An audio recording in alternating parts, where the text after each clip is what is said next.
Oke, halo semuanya. Hari ini kita akan bahas soal yang ini. Pertama, kita tulis dulu yang ditanyakannya ya. Jadi yang ditanyakan pada soal ini adalah mana? Apa ini? Hasil campuran ini ya. Hasil campuran dari 100 gram es dan bla bla bla bla bla gitu. Jadi yang ditanyain tuh suhu akhirnya nih atau kita tulis sebagai T aja ya. Itu adalah suhu akhirnya. Oke, sekarang kita ke bagian yang diketahui dari soal. Oke, ada beberapa hal nih yang diketahui dari soal. Ada 100 gram es, berarti itu adalah massa esnya. Kita tulis sebagai E ya, ME sama dengan 100 gram, yang mana kalau kita ubah ke dalam kilo dibagi 1000 jadi 0,1 gram. Terus suhu awalnya nih bersuhu min 10 derajat Celcius, berarti itu TE, suhu awal es, min 10 derajat Celcius. Dengan 200 cc air, oke. 200 cc air. Nah, cc itu kan satuan buat volume ya. Cc itu kepanjangan dari cm kubik sebenarnya. Jadi itu adalah volume dari air, yaitu tadi 100, berapa? 200 ya? Sorry. 200 cc atau bisa ditulis juga jadi 200 cm kubik. Sebenarnya sama aja kayak gitu. Kalau misalnya kita ubah nih ke dalam meter kubik gitu berarti tinggal dikaliin 10 pangkat min 6. Jadi 200 kali 10 pangkat min 6 meter kubik. Ini volume airnya. Kemudian suhu awal air di sini udah ada nih, suhu awal airnya adalah 60 derajat Celcius. Berarti kita tulis sebagai TA sama dengan 60 derajat Celcius. Oke, dalam wadah yang berdinding adiabatik. Jadi maksud dinding adiabatik ini gak ada pertukaran kalor gitu ya antara lingkungan sama si wadahnya. Jadi udah deh, pokoknya perubahan si bentuk atau perubahan suhu itu cuma terjadi di dalam wadahnya. Jadi luarnya itu nggak berpengaruh sama sekali kayak gitu. Nah, kemudian dari soal juga diketahui kalor lebur dari es adalah 80 kalori per gram. Itu berarti LS ya, 80 kalori per gram. Kita tahu kalau 1 kalori per gram, ya ini tuh konversinya sama aja kayak 4.200 joule per kilogram. Makanya nanti kalor lebur es, kalau 80 dikaliin 4.200 hasilnya adalah 336.000 joule per kilogram. Kayak gitu ya, kita kaliin nih, kita ubah satuannya ke dalam satuan internasional semuanya. Terus ada panas jenis es, 0,5 kalori per gram derajat Celcius, berarti itu CE. Kalori jenis es adalah 0,5 kalori per gram derajat Celcius. Ini juga sama kita ubah jadi joule per kilogram derajat Celcius, kaliin dengan 4.200, hasilnya 2.100 joule per kilogram derajat Celcius. Kemudian lagi, panas jenis air atau kalor jenis air adalah 1 kalori per gram derajat Celcius. Berarti itu adalah Ca sama dengan 1 kalori per gram derajat Celcius. Kita ubah juga ke dalam joule per kilogram derajat Celcius dikaliin 4.200 ya. Joule per kilogram derajat Celcius. Ini kalor jenis airnya. Oke, udah banyak nih yang diketahui. Sebenarnya ada satu hal lagi yang harus kita ketahui meskipun tidak diketahui dari soal, yaitu massa jenis air. Hasilnya adalah 1000 kilogram ya benar per meter kubik. Ini adalah massa jenis airnya nih teman-teman. Oke, ini udah banyak banget ya yang diketahui ditanyakan, udah lumayan panjang. Sebelum kita bahas gimana cara ngerjain soal, rumusnya dulu deh ya. Jadi rumus untuk kalor itu tuh sebenarnya cuma ada 2 teman-teman, yaitu Q sama dengan M kali C kali delta T, dan Q sama dengan M dikalikan dengan L. Q sama dengan MC delta T digunain kalau ada perubahan suhu. Perubahan suhu. Kalau M kali L digunakan saat perubahan wujud benda. Perubahan wujud. Kayak gitu ya. Nah, ini adalah rumus-rumusnya. Cuma 2 sebenarnya. Nah, sebelumnya nih akan aku jelasin juga di sini proses-proses yang terjadi pada bendanya. Ya, atau pada ya, ini kan terjadi campuran antara 2 buah benda ya. Yang pertama es dan yang kedua adalah air. Pertama kita bahas dulu yang gampang, air deh ya. Misalnya nih di sini di dalam wadah itu kan tadi ada air. Oke, ini ada air nih. Ya, kayak gini dengan masanya, terus volumenya ya yang diketahui dan lain sebagainya. Air itu tuh dicampurin ya, berarti nanti ditambah sama es, teman-teman. Oke, ini yang es dengan dia sendiri-sendiri juga ya, ininya apa, ada massa dan kalor jenis dan suhu yang diketahuinya masing-masing. Kalau air, dia tuh suhunya di 60 derajat Celcius. Kalau es itu suhunya di min 10 derajat Celcius. Nah, kalau misalnya di sini kan pengen hasil campuran nih. Kalau bercampur, itu tuh berarti si esnya berubah jadi air ataupun airnya yang berubah jadi es gitu. Pokoknya harus jadi sama nih suhu akhirnya itu. Suhu akhir dari si air dan suhu air dari si esnya itu harus sama. Nah, di sini kemungkinannya ada dua, teman-teman. Kemungkinannya itu pertama si airnya berubah jadi es atau si esnya berubah jadi air. Itu sebenarnya bebas ya. Tapi kayaknya nih kalau kita lihat ini sebenarnya kan pilihan ganda ya. Jadi kalau kita lihat jawabannya itu adalah positif si suhunya itu, yang mana kalau suhunya positif berarti dia bentuknya air. Kalau misalnya negatif berarti bentuknya si es kayak gitu ya. Nah, berarti kan yang berubah itu adalah bagian es berubah jadi air.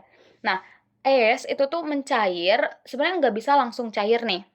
Jadi gak bisa langsung dari min 10 derajat Celcius langsung berubah jadi air, gak bisa kayak gitu. Es itu dia mencair saat sudah berada pada suhu 0 derajat Celcius atau titik tetap bawah dari airnya. Kayak gitu. Jadi prosesnya buat yang air ini, yang es ini, jadi kan ini es ya, terus ini air. Nah, proses yang bakal dialami es itu, pertama dia akan naik suhunya, naik suhu jadi 0 derajat Celcius. Oke, nanti dia masih tetap wujud es nih. Di sini masih es wujudnya. Kayak gitu. Cuma suhunya naik jadi 0 derajat Celcius. Nah, setelah suhunya naik, nanti dia bakal mencair. Nanti es mencair. Es mencair. Mencair jadi air. Jadi air. Nah, di sini bentuknya dia udah jadi air nih. Oke, tapi suhunya, air bersuhu, suhunya nggak berubah nih, masih di 0 derajat Celcius. Oke, di sini itu, di proses yang kedua. Terus proses yang ketiga, nanti esnya kan dia udah berubah jadi air ya. Berarti air ya, di sini yang awalnya es, kan udah jadi air bersuhu 0 derajat Celcius ya. Jadi air yang awalnya es itu naik suhunya. Naik suhu jadi sama dengan si air ini ya. Si air yang emang awalnya air. Naik suhu jadi suhu kesetimbangan. Suhu kesetimbangan. Oke, jadi si es ini mengalami 3 proses, sedangkan kalau air dia cuma satu proses aja teman-teman, yaitu turun suhu, dari 60 derajat, kalau digabungin sama es, dia kan lebih dingin ya, nggak mungkin jadi lebih dari 60 derajat nanti suhu barangnya, suhu setimbangnya. Makanya air ini dia bakalan turun suhunya. Oke, penurunan suhu. Ini tuh cuma mengalami penurunan suhu. Kayak gitu. Nanti baru deh bakal sama si antara air dan es tadi. Kayak gitu ya. Nah, oke, kita bakal cari satu persatu nih langkah-langkahnya. Pertama, kita bakal cari massa air dulu, teman-teman. Cari MA, massa air. Kita tahu kalau Rho, massa jenis, itu akan sama rumusnya dengan M dibagi V. Rho-nya adalah Rho A, berarti ini M-nya MA, V-nya adalah VA. Rho A adalah 1000, terus MA-nya yang pengen kita cari, VA-nya tadi udah diketahui dari soal sebesar 200 dikalikan dengan 10 pangkat min 6. Oke, ini ada rumus nih di sebelah sini. Kita tarik garis dulu deh ya. Oke, kita tarik garis dulu di sini biar ngebedain. Oke, nih di bawah sini soalnya ada rumus nih. Oke, kita tarik dulu garis lurus kayak gini. Nah, 1000 itu sama aja kayak 10 pangkat 3 kan? Berarti bisa kita tulis 10 pangkat 3 sama dengan MA. Terus 200 kali 10 pangkat min 6 juga bisa ditulis jadi 2 kali 10 pangkat min 4. Nah, terus 2 kali 10 pangkat min 4 bisa pindah ruas ke kiri, jadi 10 pangkat 3 dikali 2 kali 10 pangkat min 4 sama dengan MA. 2-nya boleh kita tulis ulang, terus 10 pangkat 3 dikali 10 pangkat min 4 hasilnya adalah 10 pangkat min 1 sama dengan MA. 2 kali 10 pangkat min 1 sama aja kayak 0,2 sama dengan MA, berarti MA-nya adalah 0,2 kilogram. Nah, ini massa air udah diketahui nih. Sekarang kita cari satu-satu ya kalornya. Pertama, ini kan kita mulai dari yang air dulu deh, yang 1.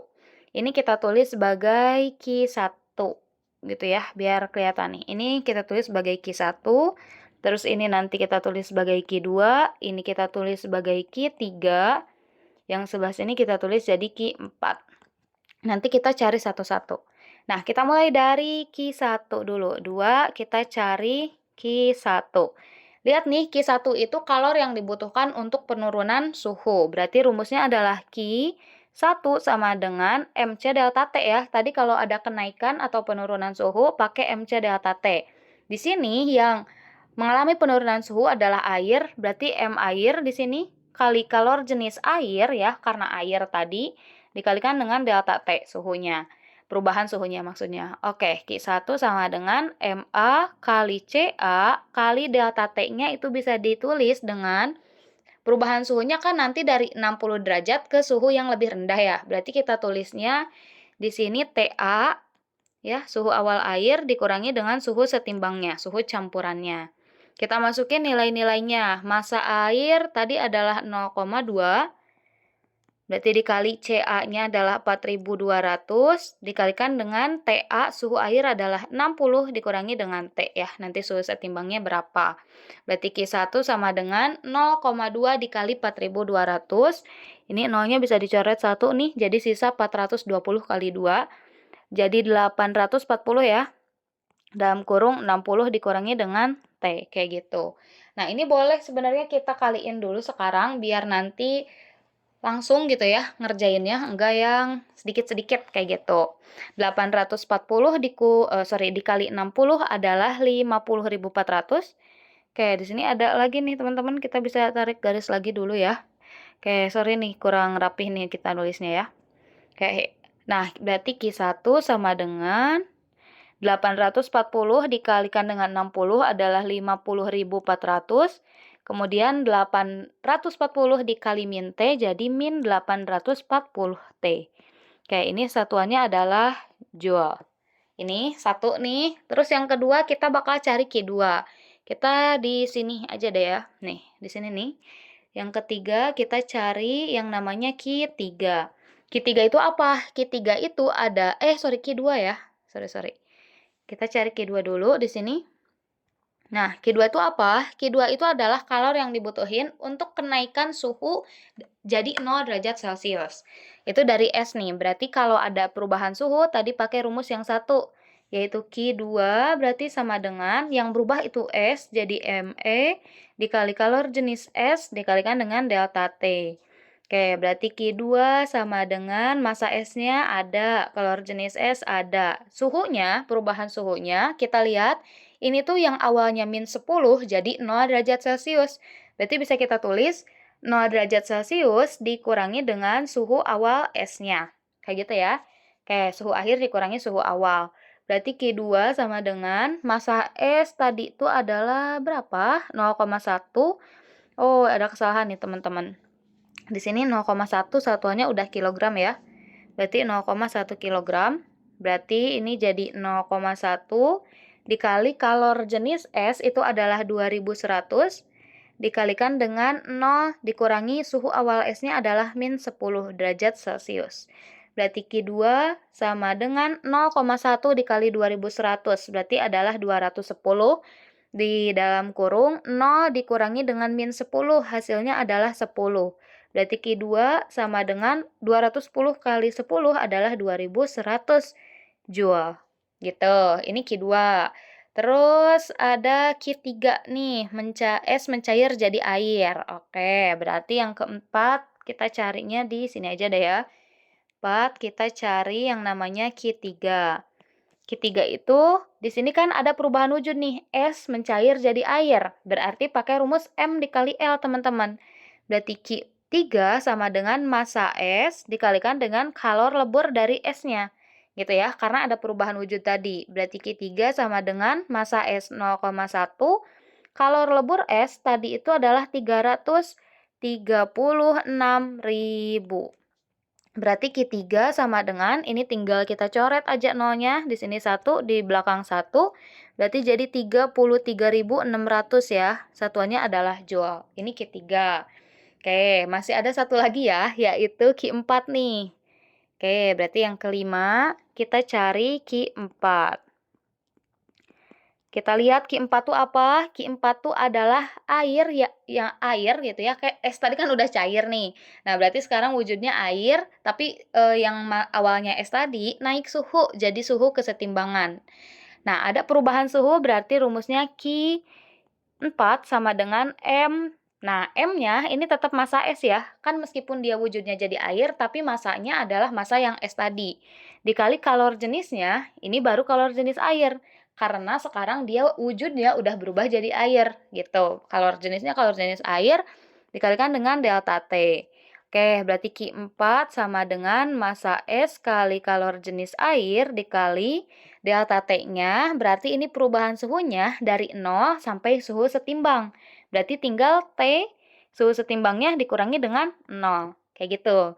Oke, sekarang kita masukin nilai-nilainya. Massa es adalah 0,1, kalor jenis air adalah 4.200. Oke, terus T dikurangi 0 adalah T. Kayak gitu. Terus sekarang tinggal kali ini Q4 sama dengan 0,1 kali 4.200, nolnya tinggal coret 1 di depan dan di belakang, berarti jadi 420 T. Ini satuannya adalah joule. Oke, sebenarnya belum selesai nih teman-teman. Ada satu step penting, yang paling penting sekarang, langkah yang keenam. Itu tuh ada yang namanya asas Black. Oke, asas Black itu rumusnya adalah kalor yang dilepas itu tuh akan sama dengan kalor yang diterima. Nah, siapa nih yang ngelepas kalor, siapa yang nerima kalor? Biasanya yang ngelepas kalor itu yang benda bersuhu lebih tinggi, terus bakal diterima oleh benda yang suhunya lebih rendah. Nah, di sini kan ada dua benda ya, ada yang namanya air dan ada yang namanya es. Air awalnya suhunya 60, es awalnya -10. Berarti air suhunya lebih tinggi dong mula-mulanya daripada air. Berarti air suhunya lebih tinggi dong gitu ya daripada es mula-mulanya. Nah, maka yang akan melepas kalor itu adalah air dan yang akan melepas es itu adalah dan yang akan melepaskan si kalor itu adalah es. Maksudnya kayak gitu. Oke, berarti Ki lepas itu bakal sama dengan Ki air dan yang akan menerima kalor itu tuh adalah Ki es. Kita lihat nih, air itu dia kan cuma ada Q1 doang, sedangkan es Q2, Q3, Q4. Berarti kita tulis nih, Q air itu cuma Q1, terus Q terima, Q es-nya adalah Q2 tambah Q3 tambah Q4. Kayak gitu ya. Q1-nya udah kita cari tadi, yaitu 50.400 dikurangi 840 T. Kita tulis 50.400 dikurangi 840 T sama dengan Q2-nya adalah 2100 ditambah Q3-nya adalah 33.600 ditambah Q4-nya adalah 420 T. Oke, kita selesaiin satu-satu. Yang ruas kiri kita tulis ulang dulu. 50.400 dikurangi 840 T sama dengan 2100 tambah 33.600. Hasilnya 35.000 ya, 700. 5.700 tambah 420 T. Sekarang kita kumpulin yang ada T-nya di ruas kanan, yang nggak ada T-nya pindah ke kiri. Jadi ruas kiri adalah 50.400, terus 35.700 pindah ke kiri, jadi dikurangi 35.700, sama dengan yang kanan adalah 420 T, 840-nya jadi plus 840 T. Nah, 50.400 dikurangi 35.700. Hasilnya adalah 14.700 ya. Oke, berarti 14.700. Nanti teman-teman cek lagi aja ya, benar atau enggaknya ngitungnya. sama dengan 420 tambah 840 T, hasilnya 1260 T. Kita pindahin 1260 ke kiri, jadi 14.700 dibagi dengan 1260 sama dengan T, yang mana hasilnya kalau dibagi adalah 11,67 sama dengan T. Nah, jadi setelah kita hitung nih panjang dan lebar, suhu akhir dari campuran es dan air tadi adalah 11,67 derajat Celcius. Kayak gitu. Ini adalah jawabannya. Makasih banyak udah mau menonton. Semoga videonya bisa membantu.